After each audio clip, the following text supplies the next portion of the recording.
আমাৰ বড়োলেণ্ডৰ ছেক্ৰেটাৰিয়েটত আমাৰ CM ডাঙৰীয়াৰ কনফাৰেন্স হলত আগন্তুক যেটো অসম বিধানসভা ইয়াত হ'বলৈ গৈ আছে বাজেট সেশন তাৰ কাৰণে ইয়াৰ ব্যৱস্থাপনা আমি কেনেকুৱা কৰিব লাগে তাৰ বিষয়ে আজি আলোচনা কৰি ৰিলেটেড ডিপাৰ্টমেন্ট বিলাকক লৈ ফালে পুলিচ প্ৰশাসনৰ ইয়াত আছে অসম পুলিচ বিভাগৰ উচ্চ স্তৰৰ বিষয়াসকল আহিছে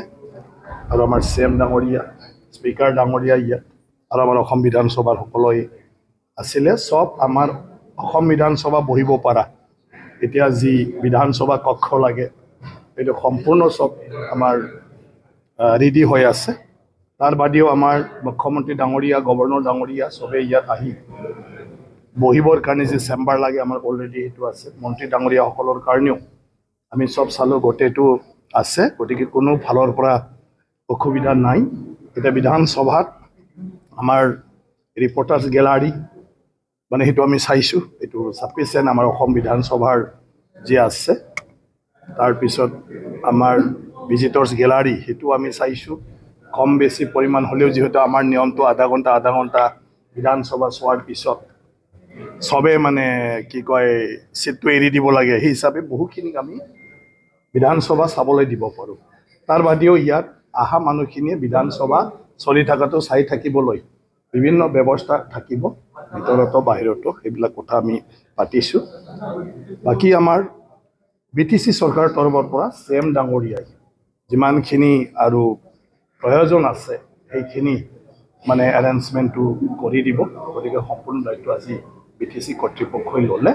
গতিকে আমি ভাবো যে 17 ফেব্ৰুৱাৰীত হ'বলগীয়া যেটো বাজেট সেশনৰ প্ৰথম দিন আৰু গভৰ্ণৰে সেইদিনা ভাষণ ৰাখিব বিধানসভাত গতিকে সেইদিনাৰ যেটো সেশন ভালে হৈ যাব সেইদিনা আৰু এটা টপিকৰ ওপৰত ডিবেট হ'ব আৰু ডিবেটৰ বিষয়টো অলৰেডি আমি ডিসাইড কৰিছো যে শেডুল এৰিয়াৰ উন্নয়নৰ বিষয়ৰ ওপৰতে চৰকাৰৰ পৰা কেনেকুৱা সাপোৰ্ট দিব পাৰে কেনেকুৱা ব্যৱস্থা কৰিব লাগে সেইবোৰৰ ওপৰত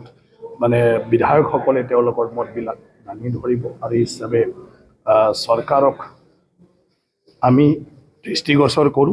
তেওঁলোকক ইমপ্লিমেন্টেশনৰ কাৰণে ৰিকমেন্ড কৰো আৰু এটো হোৱাৰ পিছত চৰকাৰে বিহেতু ব্যৱস্থা লয় গতিকে এই বিষয়টো ইয়াত আলোচনা হ'ব হিতৰ ওপৰত বিধানসভাত আপুনি বিচৰা বাতৰি পাব কেৱল নিউজ 18 এপত নিউজ 18 এপ ডাউনলোড কৰিবলৈ স্ক্যান কৰক এই QR কোড গুগল প্লে ষ্টৰতো পাব এই নিউজ 18 এপ